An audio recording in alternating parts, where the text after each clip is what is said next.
1941年3月7日、午前2時12分、大西洋北部、北緯59度、英国海軍情報部暗号士官、ハリー・ハインズ少佐は、ブレッチリーパーク第8船の薄暗い電灯の下に立っていたのです。手の中には、午前0時に解読されたエニグマ電文の一通、ドイツ海軍 U ボート隊から発された座標指示が、震える紙の上に黒、と印字されていたのです。電文の内容は明白でありました。英国輸送船団 SC-26 の進路、速度、護衛艦の配置、すべてが敵の暗号文の中に整然と記されていたのです。ハインズ少佐の手は受話器に向かいかけて、そして止まりました。窓の外には11月の北大西洋を思わせる冷たい雨が降り続けていたのです。室内には石炭の焦げる匂いと真空管から発せられるかすかな熱気が漂っていたのです。しかしハインズ少佐の額ににじんだ汗は室温のせいではありませんでした。彼の命令書には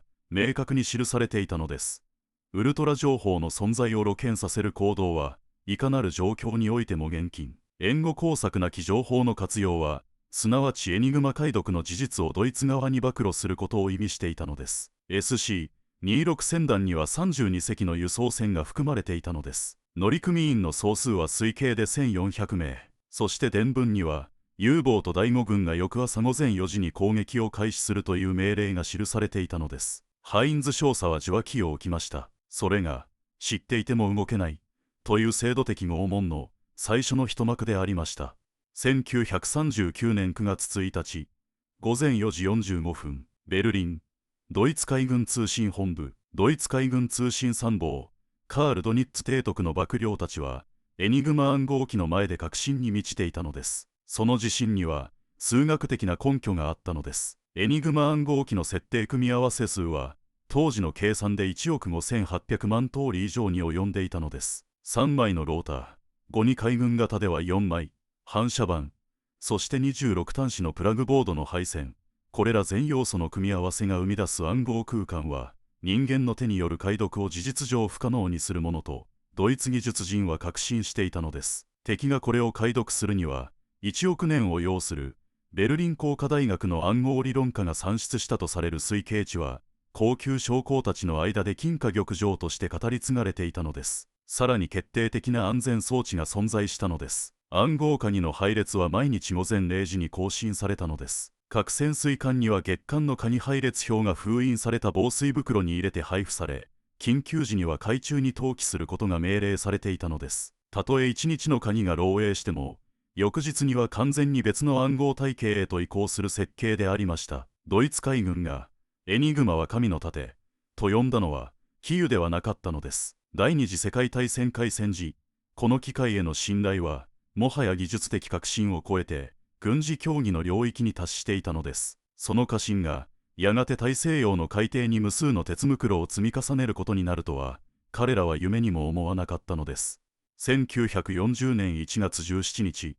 午前9時00分、バッキンガムシャー、ブレッチリーパーク第6棟、数学者アラン・チューリング大尉は、茶色に変色した手書きのメモを前に、一夜を過ごしていたのです。彼が設計した電気機械式解析装置、ボンブ、重量1トン、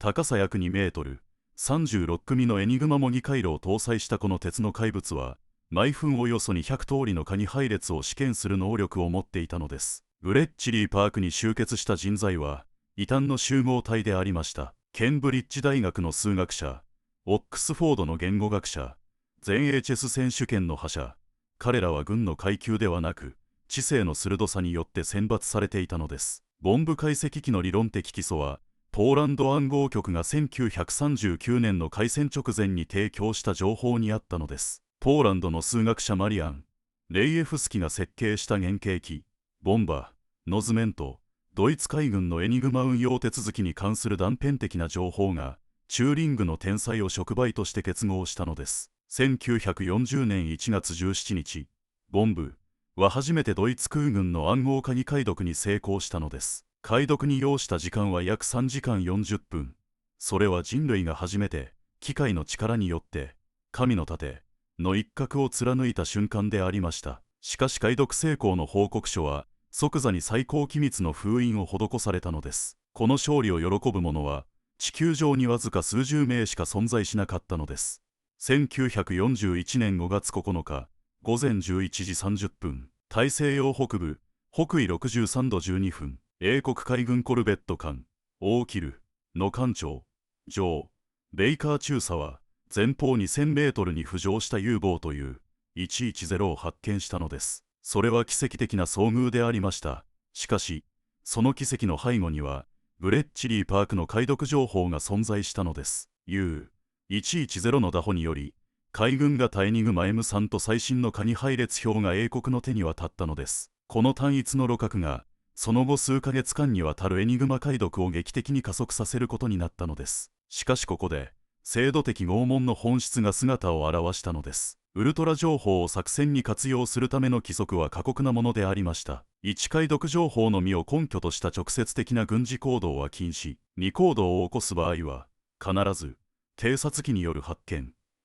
や中立国情報員からの通報という援護工作を事前に構築すること。3、援護工作が信頼性を欠く場合は行動そのものを中止すること。この第3条項が拷問の核心でありました。解読伝聞が輸送船団への攻撃を示していても援護工作の構築が間に合わない場合、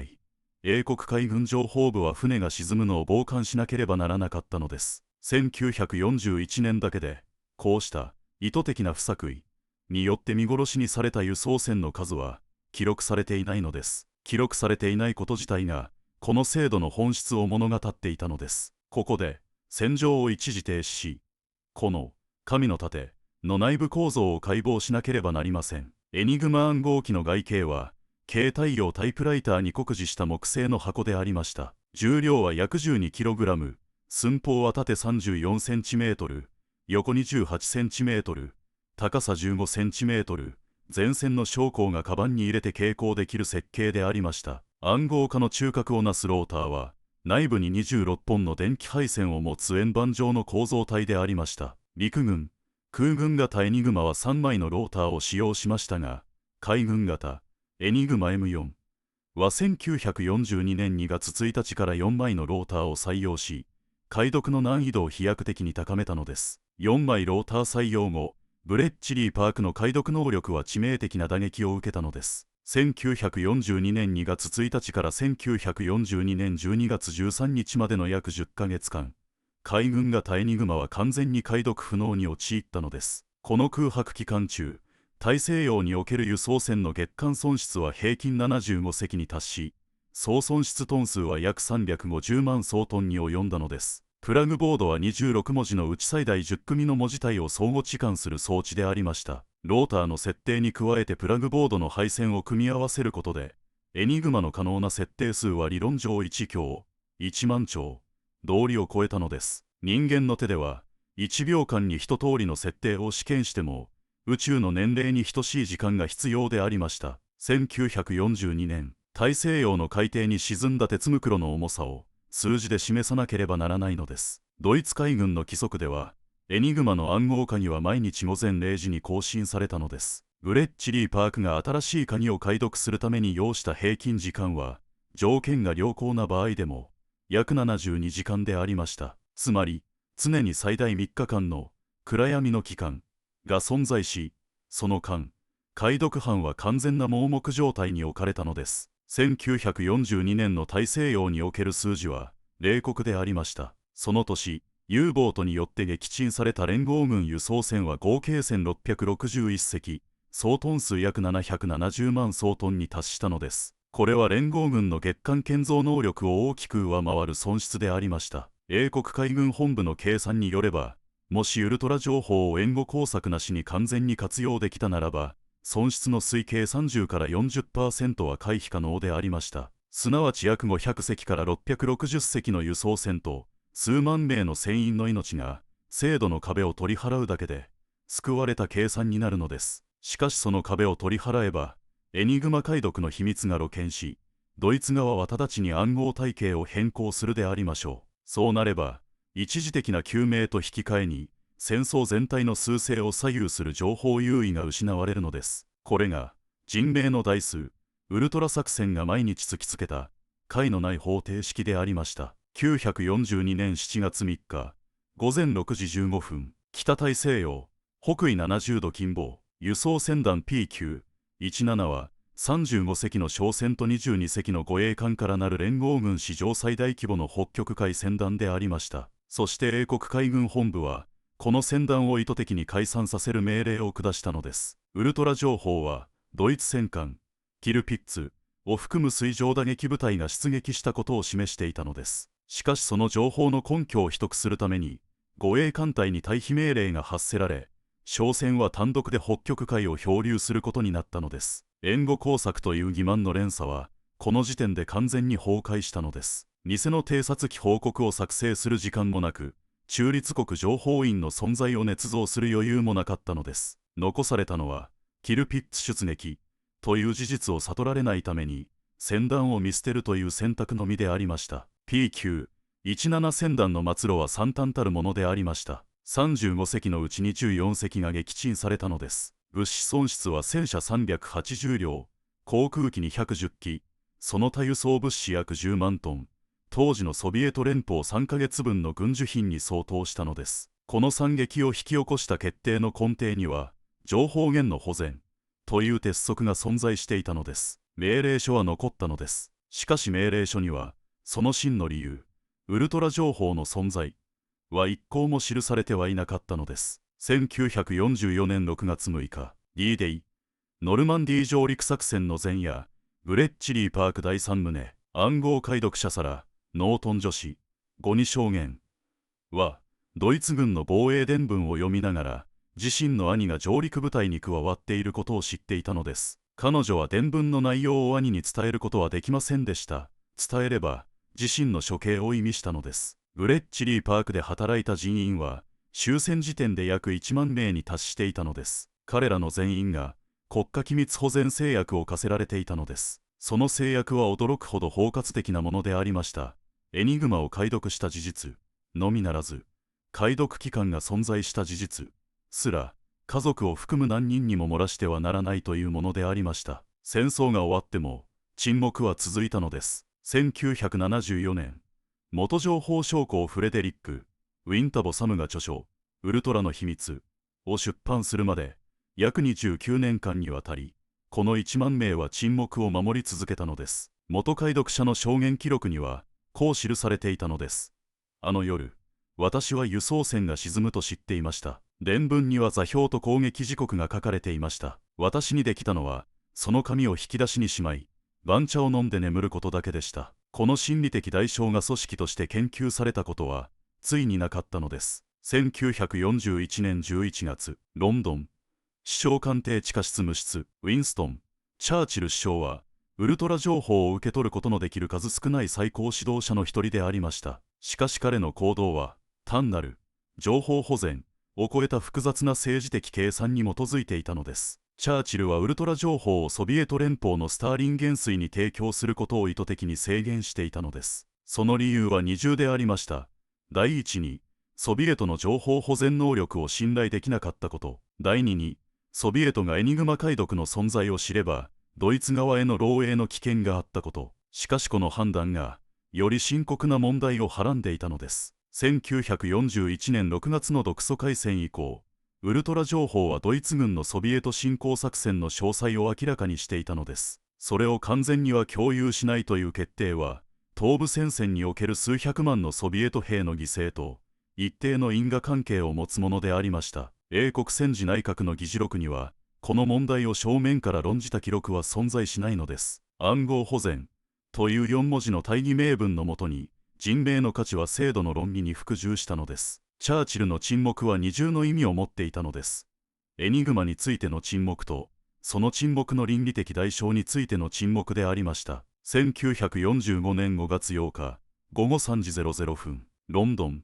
英国海軍省地下文書保管室、ドイツの降伏調印からわずか数時間後、英国海軍情報部の将校たちは地下室の鋼鉄扉を開けたのです。そこには、戦争中に、使用禁止の赤い印を押され続けた文書が天井近くまで積み上げられていたのです。その書類の束は単なる紙ではありませんでした。それぞれの文書がある船の位置を示し、ある攻撃の時刻を記し、ある船員の名前と一致し得るものでありました。しかし永遠に届かなかった渓谷の山でありました。戦後の調査によれば、1939年から1945年の間に大西洋で沈没した連合軍輸送船の総数は約3500隻、死亡した船員の総数は約3万7000名に上ったのです。この内ウルトラ情報による救命が可能だったと推計される人員の数は、最大1万名に及ぶとする見解も存在するのです。1974年、英国政府はウルトラ作戦の存在を公式に認めたのです。それまでの29年間、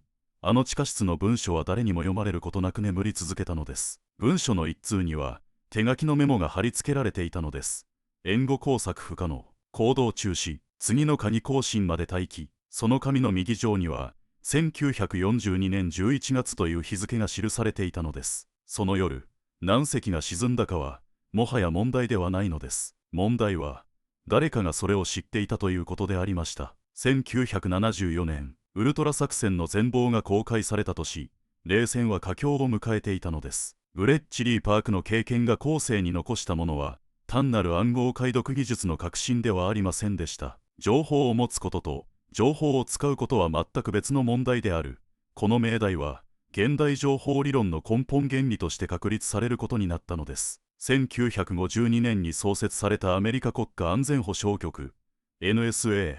の組織設計には、ブレッチリー・パークの経験が色濃く反映されているのです。情報源の保全を最優先とする、情報の3段階利用原則、収集、解析、活用の各段階において、活用の可否を慎重に審査する体制が構築されたのです。冷戦期における米ソ両国の諜報活動においても、同様の問題は繰り返されたのです。ソビエトの暗号解読に成功した米国が、その情報を活用するために費やしたエネルギーの相当部分は、情報源を秘匿するための援護工作の構築に充てられていたのです。ブレッチリー・パークが残した最も重要な遺産は、技術的成果ではなかったのです。それは、組織が個人に強制する沈黙という問題を初めて制度的規模で体験し、その代償を歴史に刻み込んだという事実でありました。その問いは今なお答えを持たないのです。2024年現在、ブレッチリー・パークは博物館として一般公開されているのです。赤レンガの建物は当時のまま保存され、ボンブ解析機の復元模型が静かな展示室の中で回転し続けているのです。しかし観光客の誰も、あの部屋の床のシミが何を意味するかを知ることはないのです。この物語が突きつける問いは単純でありました。知ることは人を救うか。エニグマ解読者たちの答えは残酷なほど明確でありました。知識はそれを使えない制度の中に置かれた瞬間、救いではなく呪縛と化すのです。3万7000名の船員たちは海底に沈み、1万名の解読者たちは29年間を沈黙の中に生き、そして制度は誰も裁かなかったのです。精神は物質を凌駕できるか。この問いに対して戦士は繰り返し同じ答えを返してきたのです。物質の限界は技術によって超えられる。しかし制度の限界は技術によっては超えられないのです。1941年3月7日の夜明け前、ハインズ少佐が受話器を置いた後、SC-26 船団は攻撃を受けたのです。記録によれば、その夜に沈没した輸送船は3隻でありました。乗組員のうち何名が生還したかは記録されていないのです。知っていても動けない。これは一時代の情報将校の悲劇ではないのです。それは知識と権力の間に制度が割り込むとき、常に繰り返される人類の呪縛でありました。そして、その呪縛の名前は今も変わらないのです。